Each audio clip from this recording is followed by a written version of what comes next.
अस्सलाम वालेकुम, क्या हाल चाल है जी, कैसे हैं आप। तो अभी हमने सोचा कि जिस तरह के एक्सपीरियंस हमारे हो रहे हैं यहाँ पे उस पर भी वीडियो बनाएं। ड्राइविंग टेस्ट, ड्राइविंग लाइसेंस यहाँ का बहुत मुश्किल है और ये अच्छा खासा आप ये कह सकते हैं कि हॉट टॉपिक है डिस्कस करने के लिए। तो अगेन शाह जी स्टार्ट करेंगे क्वेश्चनिंग और आपका भाई देगा आंसर। पहले तो आपको बहुत मुबारक हो, आपने आपने फाइनली टेस्ट पास कर लिया। अल्हम्दुलिल्लाह अल्हम्दुलिल्लाह। अच्छा, और आई थिंक कि लोगों को पहले बताना चाहिए कि यहाँ पे अगर आप आते हैं तो अगर आप पाकिस्तान में ऑलरेडी आपके पास लाइसेंस है या इंटरनेशनल लाइसेंस है आपके पास ऑलरेडी और आप जब यहाँ पे मूव करते हैं तो क्या आपको चेंज करना ज़रूरी है, यहाँ पे दोबारा से लाइसेंस बनवाना ज़रूरी है या बड़ा अच्छा सवाल है वैसे लाइसेंस शाह जी। सबसे पहली बात तो ये कि जब हम वहां से मूव करते हैं तो सब हमें ये रिकमेंड करते हैं, सही बात भी है। जो कुछ लोग होते हैं इतने सेंसिटिव कि वो ट्रैवल नहीं करते लोकल या नहीं करना चाहते। समटाइम आपकी मजबूरी भी होती है, बच्चे होते हैं तो आप नहीं भी चाहते कि यार मैं धक्के खाऊं इधर उधर ना। तो सबसे इंपॉर्टेंट ये है कि अगर आपके पास यूके आते हो आप तो आप अपना इंटरनेशनल लाइसेंस बनवा के लाते हो पाकिस्तान से। उसका बड़ा आसान तरीका है कि आप एक फॉर्म फिल करते हैं, कुछ टिकट्स लगते हैं और वही कुछ पैसों के होते हैं पाकिस्तान में, वो आप अपनी फाइल कंप्लीट करके वहाँ पे चले जाते हैं ऑफिस में। तो आपका विद इन अ वीक, मेरा तो विद इन अ वीक जो है वो इंटरनेशनल लाइसेंस आ गया था। अब वो वैलिड होता है कि जिस दिन आपने यहाँ पे अपने कदम शरीफ रखे उस दिन से लेकर 1 साल तक वो जो आपका इंटरनेशनल लाइसेंस है वो उसकी वैलिडिटी होती है यहाँ पे। आप इस चीज से नहीं घबराना या इस चीज पे कंफ्यूज नहीं हो जाना कि इंटरनेशनल लाइसेंस के ऊपर कि आप कहीं यार वो तो वैलिड आ रहा है 2027 तक, तो मैं तो 2027 तक इस पे गाड़ी चला सकती हूँ। नहीं, यूके वाले आपका वो 1 साल के लिए ही मानेंगे। अब अगर वो 1 साल के लिए मानेंगे तो आते साथ फिर हमें टेस्ट पास करने की जरूरत क्यों है या टेस्ट क्यों लेना चाहिए। इसका आंसर ये है कि भाई जब आप यहां पे गाड़ी खरीदते हैं ना तो गाड़ी आपको पड़ती है सस्ती, महंगी होती है इंश्योरेंस। पाकिस्तान में टू बी वेरी ऑनेस्ट मैंने यही सुना था कि नई गाड़ियों की इंश्योरेंस होती है, उसके लिए कुछ लोग थोड़ा रिस्क नहीं लेते कि यार नई गाड़ी कुछ हो ना जाए, इंश्योरेंस ले लेते हैं। पुरानी गाड़ियों के बारे में तो इंश्योरेंस का नाम भी नहीं सुना।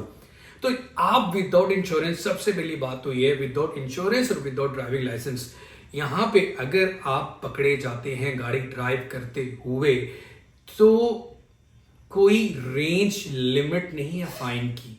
अब तो आपकी गाड़ी तो पकड़ी जाएगी और फाइन वो खुद डिसाइड करेंगे कितने हजार पाउंड आपको फाइन करना है, तो ये रिस्क नहीं लेना। नुकसान क्या है इंटरनेशनल लाइसेंस का? यही नुकसान है कि जब हम इंश्योरेंस के लिए जाते हैं, मैं आपको छोटा सा एक्सपीरियंस बता ही देता हूं। मेरी फैमिली जब आने लगी थी दिसंबर में तो आपके भाई ने बोला यार ऑडी लेते हैं, ऑडी पसंद कर ली। लेकिन जब मैं इंटरनेशनल लाइसेंस पे गया उस गाड़ी को रजिस्टर्ड करने के लिए, इंश्योरेंस के लिए, तो उसने मुझे बता दिया कि भाई प्लीज औकात में रहो, इतनी जल्दी नहीं है, पहले टेस्ट पास करें, ड्राइविंग लाइसेंस यहाँ के लेंगे फिर इंश्योरेंस कम आएगी। तो इंश्योरेंस बहुत बहुत ज्यादा आई जाती। बहुत से हमारे भाई यूट्यूब पे वीडियोस बनाएंगे, मैं आपको बताता हूं कौन सा तरीका है इंश्योरेंस कम लेने का, मैं आपको बताता हूं इंश्योरेंस कम कैसे आ जाएगी। वो सब हरकतें आपने नहीं करनी कि फेक एड्रेस डाल दे दिया और कह दिया गाड़ी घर के अंदर आपके पास एक गैराज है।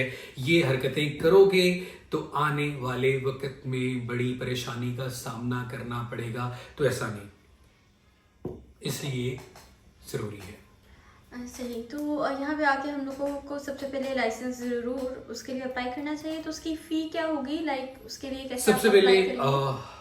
तो आपको टेस्ट बुक करना है और बुक करने के लिए आप लिखोगे गूगल के ऊपर कि यूके ड्राइविंग लाइसेंस थ्योरी या थ्योरी टेस्ट बुकिंग, तो आपके पास यूकेवीआई की वेबसाइट खुल जाएगी। स्टार्ट नाउ पे जाओगे तो इस सबसे पहले करते क्या है, सबसे पहले आसान ये होता है कि आप जाते हैं पोस्ट ऑफिस में जाके 65 या 70 पाउंड देते हैं और अपनी आईडी उनको आप दे देते हैं। लाइक आपका जो बीआरपी है वो लिया जाता है, तो बीआरपी लेके वो आपका प्रोविजनल ड्राइविंग लाइसेंस बना देते हैं। ठीक है, आप उस प्रोविजनल ड्राइविंग लाइसेंस में भी ड्राइव कर सकते हैं, लेकिन आपके साथ कोई क्वालिफाइड ड्राइवर बैठा हो तो कर सकते हैं। ठीक है, मतलब वो आपका एक ये कह सकते हैं लर्नर लाइसेंस होता है, फाइनल लाइसेंस नहीं होगा। तो तो उस पर आपके साथ कोई ना कोई जो है जिसकी एज 21 ईयर्स ओल्ड हो या मोर हो उससे ज़्यादा, और इसके पास एक वैलिड लाइसेंस हो तो, अदरवाइज फिर वही फाइन होगा।